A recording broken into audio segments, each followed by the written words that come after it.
পুড়ে ছাই ৭ মন্ত্রণালয়ের গুরুত্বপূর্ণ নথি, নাশকতা নাকি দুর্ঘটনা, জনমনের ধোঁয়াশা। ভরা মৌসুমেও চড়া চালের বাজার, মোকামের সরবরাহ কম বলছেন খুচরা ব্যবসায়ীরা। জনবল সংকটে ধুঁকছে সৈয়দপুর রেলওয়ে কারখানা, নষ্ট হচ্ছে অব্যবহৃত মূল্যবান যন্ত্রাংশ।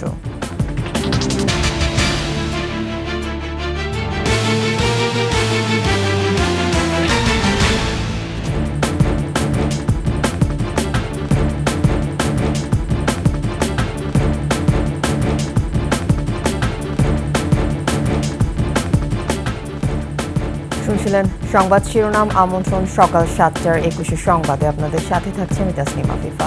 দর্শক, ২১ টেলিভিশনের সংবাদ একই সাথে সরাসরি দেখতে পাবেন আমাদের ফেসবুক পেজ www.facebook.com/2124 অনলাইনে। এছাড়া সাবস্ক্রাইব করতে পারেন www.youtube.com/21atv এই চ্যানেলে। সংবাদ আরও থাকছে। শীতের সকালে খেজুর রস সংগ্রহের ব্যস্ততা, নিপা ভাইরাসের ঝুঁকি এড়াতে নিরাপত্তা বেষ্টনীর পরামর্শ।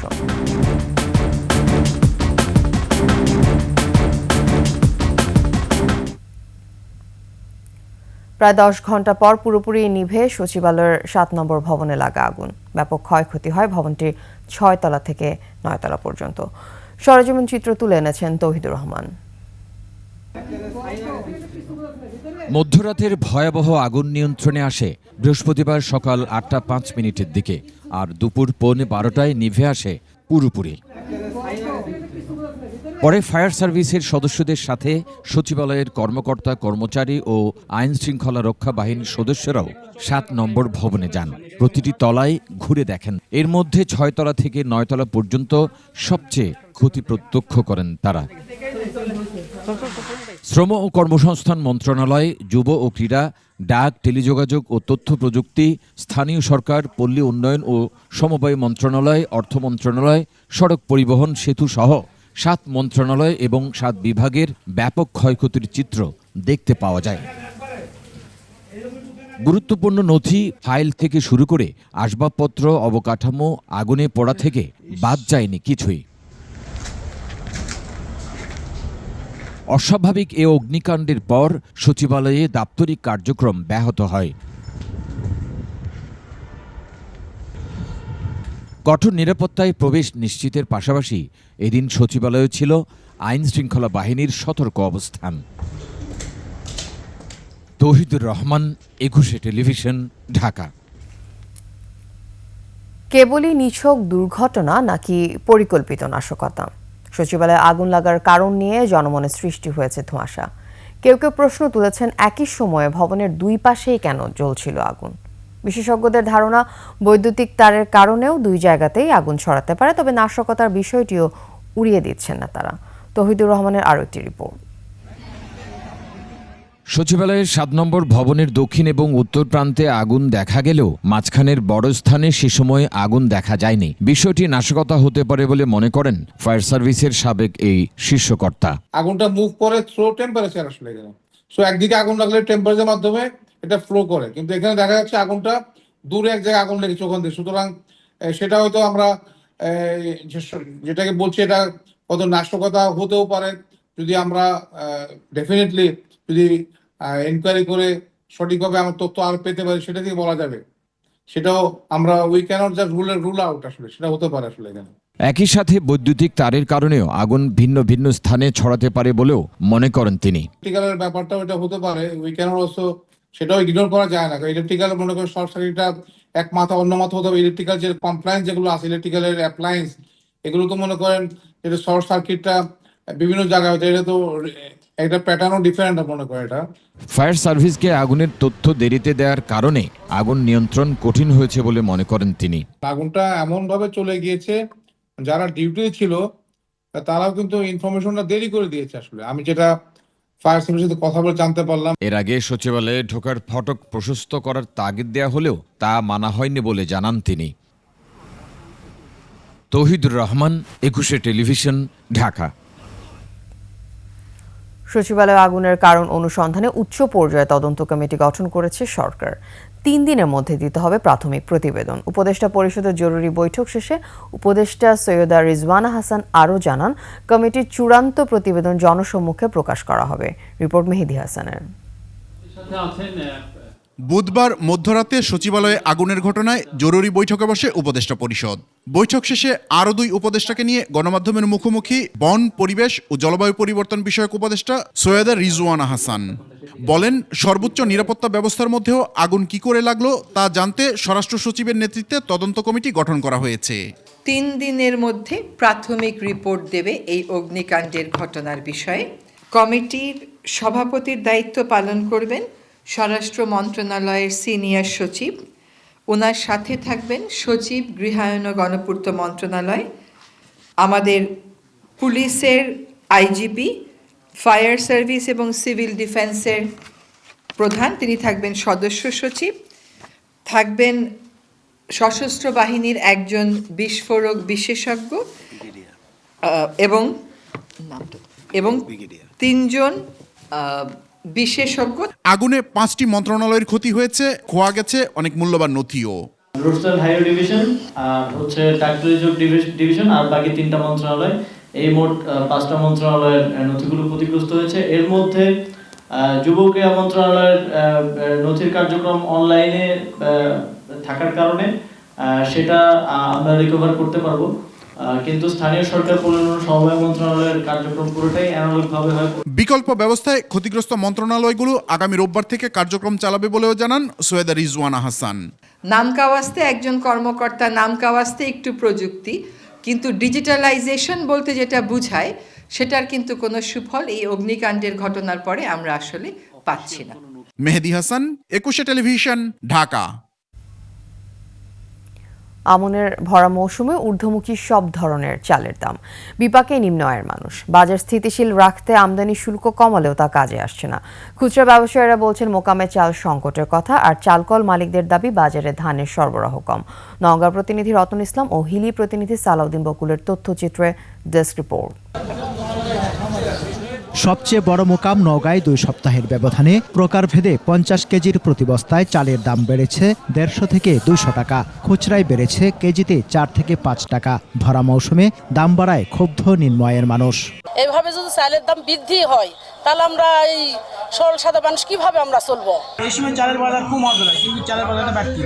খুচরা ব্যবসায়ীরা বলছেন মোকামে সংকটের কারণে বেশি দামে চাল কিনতে হচ্ছে তাদের। আর চালকল মালিকরা জানান, আমন মৌসুমের শুরু থেকেই বাজারে ধানের সরবরাহ কম।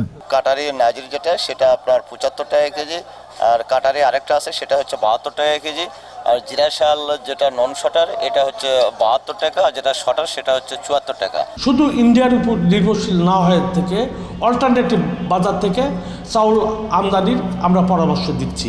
বাজার স্থিতিশীল রাখতে চাল আমদানি শুরু হওয়ার কথা জানায় খাদ্য বিভাগ। এক সপ্তাহের বাজার দর পর্যালোচনা করে আমরা দেখলাম যে সেখানে কেজি প্রতি জাতভেদে 1 থেকে 2 টাকা করে বেড়েছে দাম।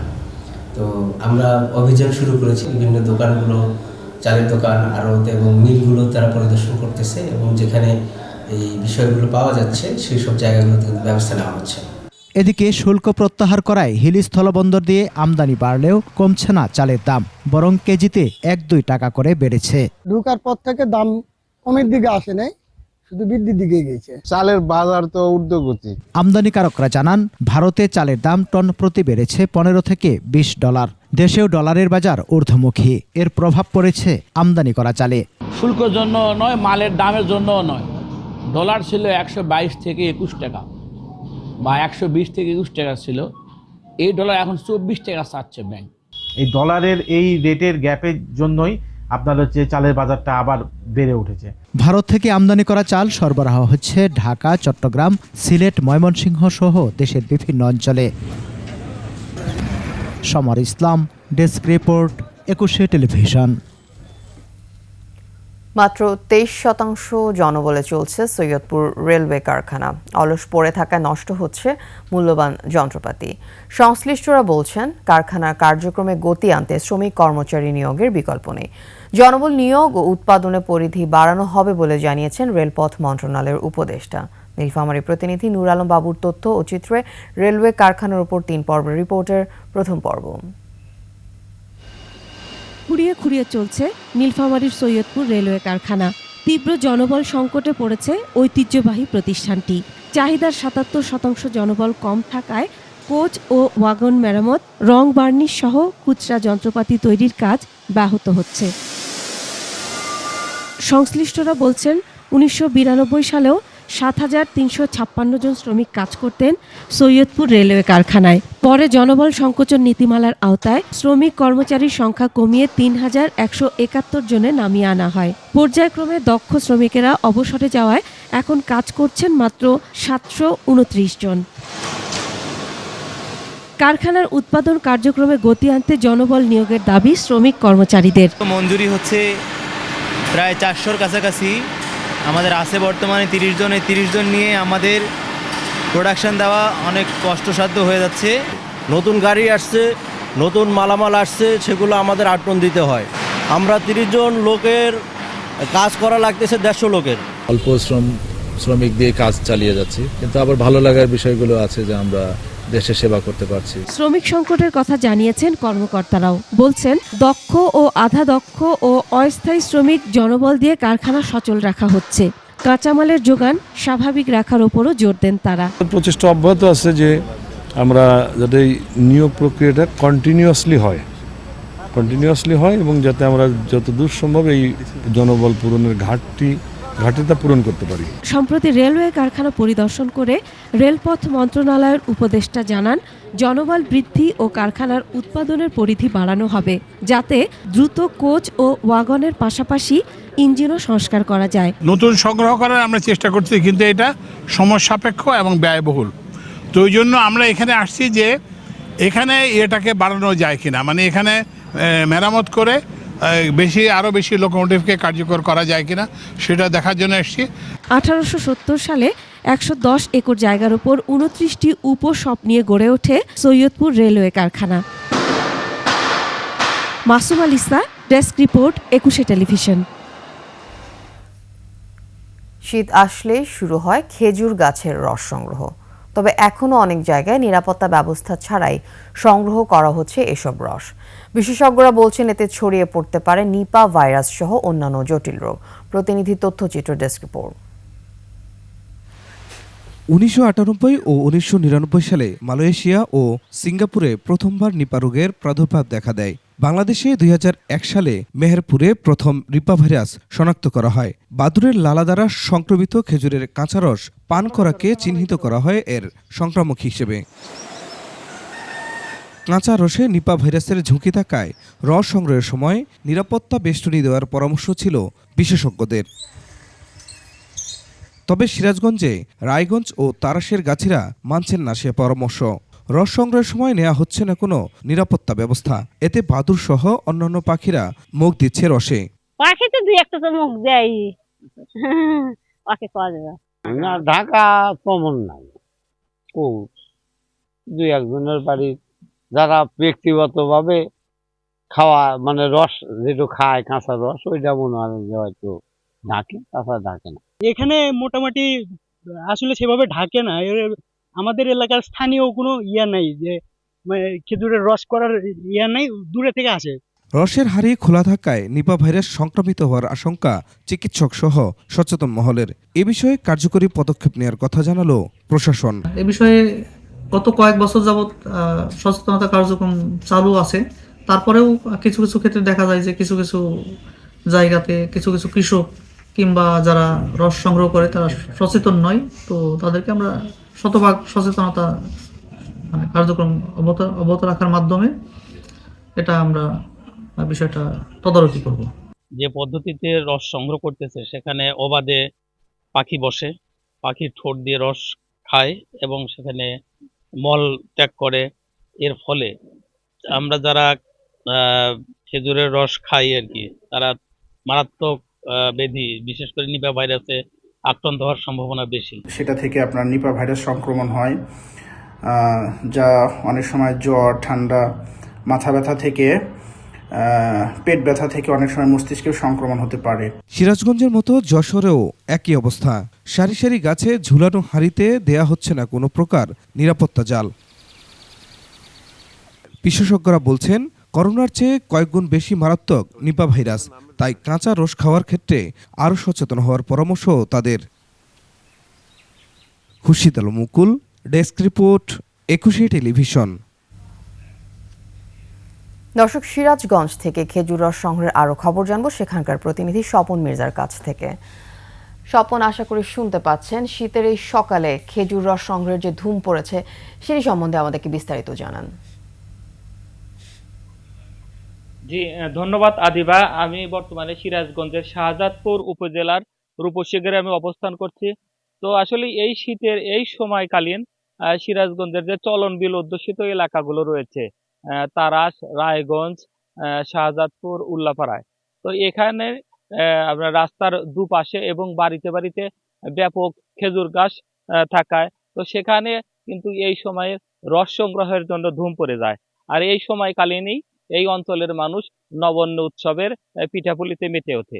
তো আমরা একটি বিষয় পরিলক্ষিত করেছি যে এই অঞ্চলে যে খেজুর গাছগুলো রয়েছে, তো সেখান থেকে যে রস সংগ্রহের পদ্ধতি, সেই রস সংগ্রহের পদ্ধতিতে যে খেজুর গাছের যে রস সংগ্রহের স্থানটি, সেখানে কিন্তু ওইভাবে ঢেকে রাখা হয় না কোনো কিছু দিয়ে, যে কারণে এই রসটি যদি কোনো কেউ পান করে সেখানে এই যে কেউ স্বাভাবিকভাবে অসুস্থ হয়ে পড়তে পারে। কারণ এই রসগুলোর আশেপাশে ঢেকে না রাখায় বিভিন্ন পাখিরা এখানে সেই রস নিজেরা খায় এবং মলত্যাগ করে।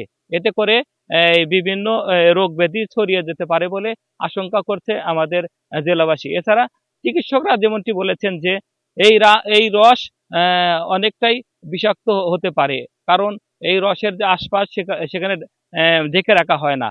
তো তারা বলেছে যে কাঁচা রস না খাওয়ার জন্য।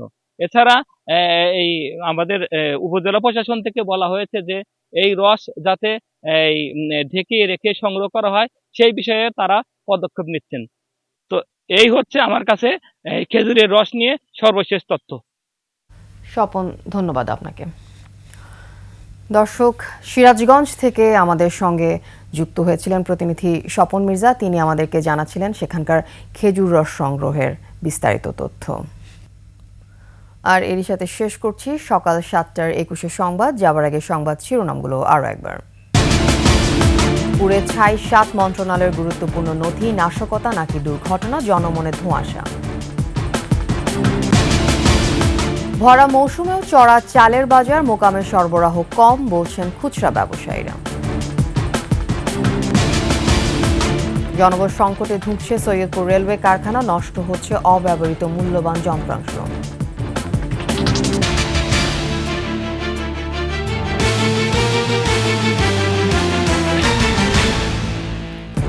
সর্বশেষ খবর জানতে ডায়াল করুন 2021 নম্বরে, আর ভিজিট করুন 21-tv.com এই ওয়েবসাইটে। এছাড়া ফেসবুকে লগ ইন করতে পারেন www.facebook.com/2124 অনলাইনে। এছাড়া সাবস্ক্রাইব করতে পারেন www.youtube.com/21tv এই চ্যানেলে। এতক্ষণ সাথে থাকার জন্য ধন্যবাদ। পরবর্তী সংবাদ সকাল 9টায় দেখার আমন্ত্রণ রইল। 21-এর সাথে থাকুন।